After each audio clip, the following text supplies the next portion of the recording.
मुकेश सहनी को महागठबंधन ने उप मुख्यमंत्री का चेहरा घोषित करके सवाल खड़ा कर दिया है। इसके जवाब में सबसे पहले आगे आए एआईएमआईएम के नेता असदुद्दीन ओवैसी ने मुकेश सहनी को उप मुख्यमंत्री का चेहरा बताए जाने पर मजाक उड़ाया। उन्होंने कहा कि 18% मुसलमान केवल दरी उठाएंगे और 2% वाले उप मुख्यमंत्री बनेंगे।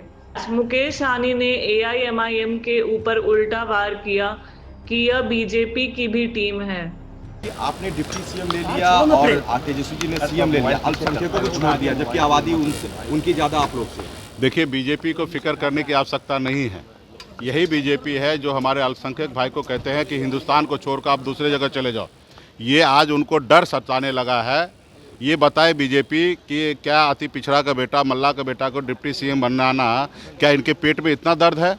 और वो अल्पसंख्यक भाई के लिए फिक्र हम करेंगे, आप फिक्र मत कीजिए। आपके पास भी शाहनवाज हुसैन है, उनके बारे में फिक्र करिए। देश में हमारे जो इतने भी अल्पसंख्यक भाई हैं उनके बारे में सोचिए और उसके बारे में फिक्र कीजिए। नफरत की राजनीति नहीं कीजिए। अभी सबसे पहला मेरा सवाल है भाजपा वाले से कि क्या आपको तकलीफ हो रहा है? एक मल्ला का बेटा, एक केवट का बेटा अगर राज्य में अगर सरकार बनाता है, डिप्टी चीफ मिनिस्टर बनता है, तो आपको इतना दर्द क्यों हो रहा है भाई? आपको इतना परेशानी क्यों होता है? इसके जवाब में इस दल के नेता प्रवक्ता सैयद असीम वकार ने लखनऊ से पूछा कि वह यहां से कभी भी बीजेपी में नहीं चले जाएंगे, इसका भरोसा नहीं है। इस तरह सिद्धांत विहीन दायरे में बातें हो रही हैं। चुनाव राजनीति में क्या संभावनाओं के द्वार खुले हैं? क्या वास्तव में समाज के अनेक तबके, वर्ग और जातियां इसमें समाहित हो रही हैं? जी, बीजेपी में पैदा हुए, बीजेपी में मुकेश सहनी बड़े हुए और शायद बीजेपी में ही उनका अंत भी होगा। और जिसने अपनी राजनीति की शुरुआत बीजेपी से की है वो मुसलमानों को भारतीय जनता पार्टी का एजेंट बता रहा है।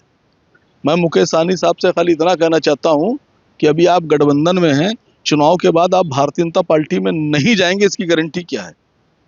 सबसे बड़ी बात कि मुसलमानों को, बिहार के और तमाम लोगों को मुकेश सहनी जैसे नेताओं से होशियार रहना चाहिए। मुकेश सहनी साहब 100 रुपए के स्टाम्प पर नोटरी कराइए, अदालत में जमा कराइए और इस बात का वचन दीजिए और वो सर्टिफिकेट लेकर आप पूरे बिहार में घूमिए, सर्टिफिकेट स्टाम्प पर, कि आप भारतीय जनता पार्टी में नहीं जाएंगे। एनडीए के रास्ते अति पिछड़ी जातियों का सामाजिक राजनीतिक हित नहीं बनने वाला, क्योंकि वहां की चालक शक्ति जातिवादी, वर्चस्ववादी, बहुजन विरोधी विचारधारा है। कमजोर कही जाने वाली दलित, अत्यंत पिछड़ी जातियों का थोड़ा अधिक उभार महागठबंधन के द्वारा हो सकता है, पर मुकेश सहनी जैसों से सामाजिक न्याय का कोई भी नया उभार नहीं हो पाएगा। भारतीय जनता पार्टी में सम्राट चौधरी या इस तरह का नेतृत्व जिस तरह किसी मूल्य राजनीति के एकदम विरोध में जाता है, इधर के दिनों में कांग्रेस की घोषणा के बाद मुकेश सहनी महागठबंधन का उप मुख्यमंत्री चेहरा बन गए हैं। इस वीडियो विश्लेषण को पूरा देखिए और इसे शेयर भी कीजिए। दलितों और अति पिछड़ों में से कर्मठ नेतृत्व की आज फिर से बिहार की चुनावी राजनीति में जरूरत बन गई है। इसका विचार संपन्न होना भी उतनी ही बड़ी जरूरत है। बॉलीवुड में सेट डिजाइन करने वाले मुकेश सहनी आगे सेट बनाने संबंधी ठेकेदारी के व्यवसाय में थे। थोड़ा पैसा कमा करके नवधनाढ्यों के वर्ग के चरित्र के अनुसार मुकेश ने राजनीति को व्यवसाय के रूप में ही अपनाया। अपनी जाति या समाज के लिए सहनी का कोई उल्लेखनीय योगदान याद नहीं किया जाता। आज मुकेश सहनी के संदर्भ में कहने लायक इतनी ही बात नहीं है कि वह जिस जाति से आते हैं उसका बिहार में वोट प्रतिशत कितना है।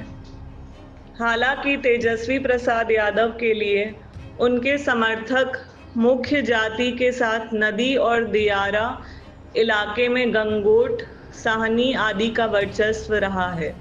2020 की विधानसभा चुनाव में वीआईपी ने एनडीए घटक बनकर चुनाव लड़ा था। उनकी तरफ से जो प्रतिनिधि चुनकर आए, जल्दी ही पार्टी बदलकर भारतीय जनता पार्टी में मिल गए। अगले चुनाव में वह पलट गए। लोकसभा चुनाव 2024 में उनकी पार्टी वीआईपी महागठबंधन के हिस्सेदार नहीं थी, परंतु राष्ट्रीय जनता दल ने अपने हिस्से के सीट में से वीआईपी को 3 सीट दी। लोकसभा 2024 में इनके जीत का स्ट्राइक रेट 0 था। उनके उम्मीदवार वही थे जो भारतीय जनता पार्टी या अन्य जगहों पर टिकट की कतार में लगे रहने के बाद थक हार कर उनके पास आए थे। जनता में यह बात खुलेआम चर्चा में रही कि मुकेश के हिस्से की सीट पैसों से प्राप्त की गई है। बिहार में जाति के प्रश्न उभरते हैं और इसमें से कोई संभावना का द्वार नहीं खुलता है। अभी तो जाति के प्रश्न उठ करके अंधेरे कुएं में समाहित हो रहे हैं। अब नई समस्या यह है कि अत्यंत पिछड़ी जाति की पहचान मुकेश जैसे व्यक्तित्व के साथ बोलने लगे। कम से कम चुनाव राजनीति में यह बात सर चढ़कर दोहराई जाएगी। इस पर बहुत बड़ा प्रश्न चिन्ह लगना स्वाभाविक है। देखते रहिए विमर्श न्यूज़ और इस विश्लेषण पर अपना कमेंट नीचे कमेंट बॉक्स में जाकर ज़रूर लिखिए।